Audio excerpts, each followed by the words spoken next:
मैं आलम शेख, सहायक प्राध्यापक हिंदी विभाग, मधुपुर कॉलेज मधुपुर।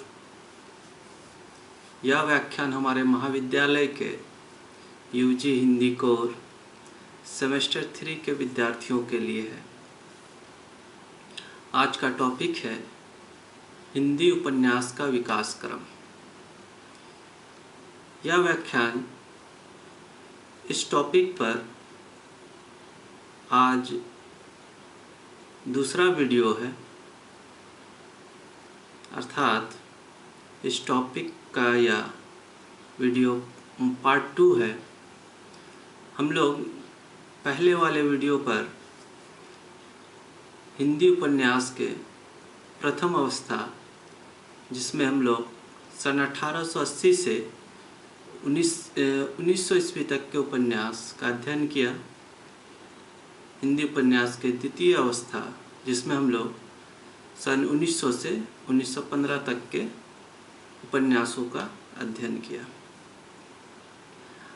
आज हम लोग हिंदी उपन्यास के तृतीय अवस्था के अंतर्गत 1915 से 1947 तक, यानी आज़ादी के पहले तक के उपन्यास पर चर्चा करेंगे। साथ ही आज़ादी के बाद 1947 से अब तक के उपन्यासों के बारे में चर्चा करेंगे। इससे पहले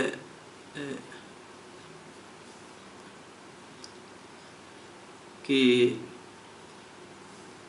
हम टॉपिक पे आए, हमें यह जान लेना आवश्यक है कि जब भी हम उपन्यास पर चर्चा करेंगे तो उपन्यासों को प्रेमचंद्र पूर्व, प्रेमचंद युग और प्रेमचंदोत्तर युग, ये 3 भागों में बांटकर उपन्यासों का अध्ययन किया जाता है।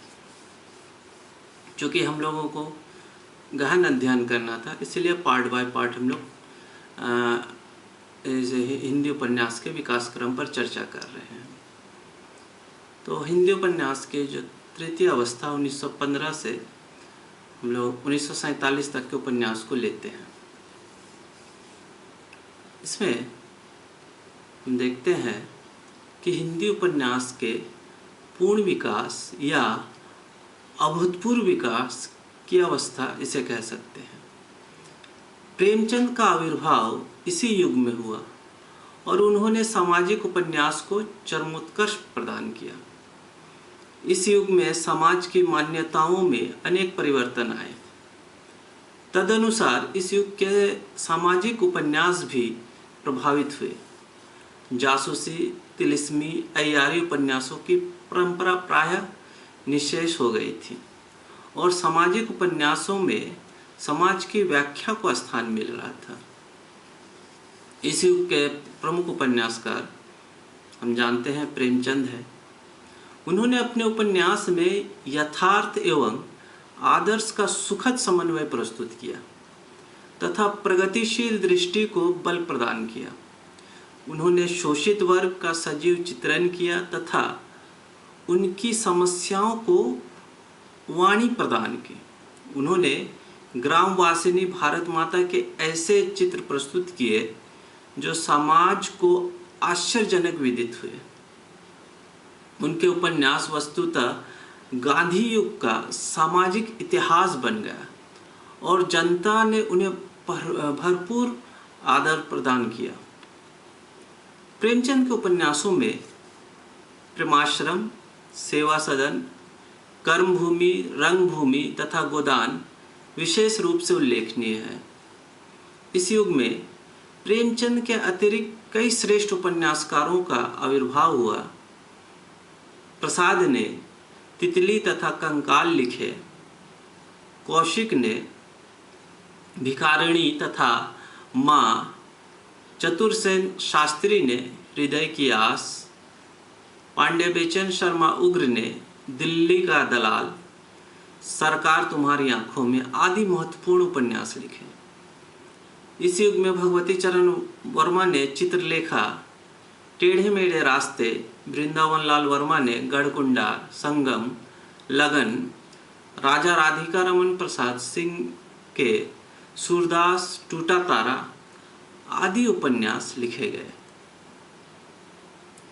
इस काल में कुछ उच्च कोटि के राष्ट्रीय भावना से ओतप्रोत ऐसे जासूसी उपन्यास भी लिखे गए जिनका मूल स्वर क्रांतिकारी संगठन द्वारा देश को स्वतंत्र कराना था। बाबू दुर्गा प्रसाद खत्री के उपन्यास लाल पंजा, सफ़ेद शैतान, मृत्यु किरण आदि इसी प्रकार के उपन्यास हैं। ये उपन्यास हिंदी साहित्य के सर्वश्रेष्ठ जासूसी उपन्यास कहे जा सकते हैं। पता नहीं क्यों हिंदी साहित्य के इतिहास में इसका उल्लेख नहीं किया गया।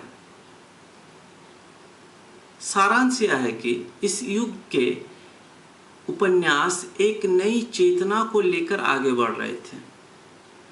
सामाजिक दृष्टि से इन पर आर्य समाज की सुधारवादी विचारधारा का प्रभाव रहा। राजनीतिक दृष्टि से ये गांधीवाद द्वारा प्रभावित रहे। इनकी सांस्कृतिक दृष्टि पर द्विवेदी युगीन सांस्कृतिक पुनरुत्थान की भावना का प्रभाव रहा। समग्र रूप से इनका मूल स्वर राष्ट्रीयता एवं देशभक्ति ही रहा। इस युग के अंतिम चरण में व्यक्तिवादी पाश्चात्य जीवन दर्शन से प्रभावित उपन्यासों की रचना प्रारंभ हो गई थी। उनका विकास परवर्ती युग में हुआ। सारांश यह है कि प्रेमचंद युग में हिंदी उपन्यासों ने एक सुव्यवस्थित एवं निश्चित रूप धारण कर लिया था, जो परवर्ती युग में बहुमुखी रूप में विकसित हुआ। अब हम अगर हिंदी उपन्यास के चतुर्थ विकास की बात करें या वर्तमान काल की, सन 1947 से अब तक के उपन्यास का काल, तो प्रेमचंद की मृत्यु के उपरांत हिंदी उपन्यास के क्षेत्र में कुछ शिथिलता दिखाई पड़ी, परंतु तुरंत ही अनेक उपन्यासकार सामने आए और हिंदी उपन्यास बहुमुखी रूप धारण करके अपने पथ पर पुनः अग्रसर हुआ। इस नवीन युग में प्रगतिवादी, फ्राइडवादी, मनोवैज्ञानिक, ऐतिहासिक, सामाजिक, आंचलिक तथा पश्चिम में उत्पन्न नई नई विचारधाराओं और पद्धतियों का अनुसरण करने वाले सैकड़ों उपन्यास लिखे गए। यहाँ एक बात स्पष्ट कर देना आवश्यक है कि उक्त विभिन्न प्रकार के उपन्यासों का विकास स्वतंत्रता प्राप्त के उपरांत हुआ। आज़ादी के पूर्व अर्थात सन 1936 से सन 1947 तक के कालावधि में उपन्यासकार प्रायः दो वर्गों में विभक्त थे। एक थी मनोवैज्ञानिक विचारधारा तथा दूसरी थी प्रगतिवादी विचारधारा। मनोवैज्ञानिक विचारधारा से प्रभावित उपन्यासकार थे जैनेन्द्र, अज्ञेय, भगवती चरण वर्मा, इला चंद्र जोशी इत्यादि। यह धारा मनोविश्लेषण शास्त्र के प्रभाव से कुंठित अतृप्त वासनाओं की अभिव्यक्ति करती थी। जैनेन्द्र के परख, तपोभूमि, सुनीता, त्यागपत्र और कल्याणी, इलाचंद जोशी के प्रेत की छाया, पर्दे की रानी और घृणामयी इस धारा के प्रमुख उपन्यास हैं। इस युग में भगवती चरण वर्मा ने आखिरी दाव, 3 वर्ष, भूले बिसरे चित्र आदि कई उपन्यास लिखे। भगवत शरण उपाध्याय, यशपाल, आश्क तथा रांगेय राघव ने प्रगतिवादी विचारधारा से प्रभावित कई उपन्यास लिखे। यशपाल के पार्टी कामरेड, दादा कामरेड, देशद्रोही तथा रांगेय राघव के विषाद मठ, सीधा साधा रास्ता, पथ का पाप आदि इस धारा के प्रमुख उपन्यास हैं। राहुल सांकृत्यायन ने भी अपने कुछ उपन्यासों में वर्ग संघर्ष का चित्रण किया है। स्वतंत्रता प्राप्ति के बाद सन 1950 के आसपास उपन्यास की बाढ़ सी आई और कई विचारधारा के बहुत से उपन्यास सामने आए। जिसे हम इन उपन्यासों को हम कई भागों में बांट सकते हैं। इसके अंतर्गत सामाजिक उपन्यास, मनोविश्लेषणात्मक उपन्यास, आंचलिक उपन्यास, ऐतिहासिक उपन्यास तथा अनुदित उपन्यास आते हैं। सबसे पहले हम सामाजिक उपन्यास की चर्चा करेंगे। इस प्रकार के उपन्यासों के प्रायः दो वर्ग हैं। एक यथार्थपरक समाजवादी तथा यथार्थपरक आदर्शवादी। प्रथम वर्ग के प्रमुख उपन्यासकार यशपाल, रांगे राघव, अमृत राय, नागार्जुन, अमृतलाल नागर तथा उपेंद्रनाथ अश्क है। यशपाल पर प्रगतिवाद का गहरा रंग है। नागार्जुन, रांगे राघव और भगवती प्रसाद वाजपेयी आदर्शपरक समाजवाद के पोषक उपन्यासकार हैं। देश विभाजन पर आधारित यशपाल का उपन्यास झूठा सच इस युग का सर्वश्रेष्ठ उपन्यास माना जाता है। इसके अतिरिक्त अमृत राय, हिमांशु श्रीवास्तव, महेंद्रनाथ, नित्यानंद, वात्स्यायन गिरीश अस्थाना प्रगतिवादी विचारधारा के उल्लेखनीय उपन्यासकार हैं। राजेंद्र यादव नई पीढ़ी के प्रगतिवादी उपन्यासकार हैं। प्रेत बोलते हैं तथा सारा आकाश राजेंद्र यादव के प्रसिद्ध उपन्यासों में से एक। दूसरा है मनोविश्लेषणात्मक उपन्यास। इस वर्ग के उपन्यासकार विशुद्ध मनोविश्लेषण शास्त्र का आधार ग्रहण करके मानव मन की वैयक्तिक कुंठाओं का चित्रण करते हैं। जैनेन्द्र, इलाचंद्र जोशी, भगवती प्रसाद वाजपेयी, भगवती चरण वर्मा, धर्मवीर भारती, लक्ष्मीकांत वर्मा, अनंत गोपाल शेवड़े, डॉक्टर लक्ष्मी नारायण लाल, सर्वेश्वर दयाल सक्सेना, गंगा प्रसाद विमल आदि इस वर्ग के उल्लेखनीय उपन्यासकार हैं। इस श्रेणी के उपन्यासों को व्यक्तिवादी उपन्यास भी कहते हैं। इसके बाद हम लोग तीसरा आंचलिक उपन्यास पर चर्चा करेंगे। आंचलिक उपन्यासों में किसी एक अंचल या प्रदेश विशेष के संपूर्ण सामाजिक, राजनीतिक और सांस्कृतिक परिवेश का अंकन स्थानीय बोली के पुट के साथ किया जाता है। यद्यपि कुछ समालोचक फणीश्वरनाथ रेणु के प्रथम उपन्यास मैला आंचल को हिंदी का प्रथम आंचलिक उपन्यास मानते हैं, परंतु इसके पहले भी कई प्रकार के इस तरह के उपन्यास लिखे जा चुके थे।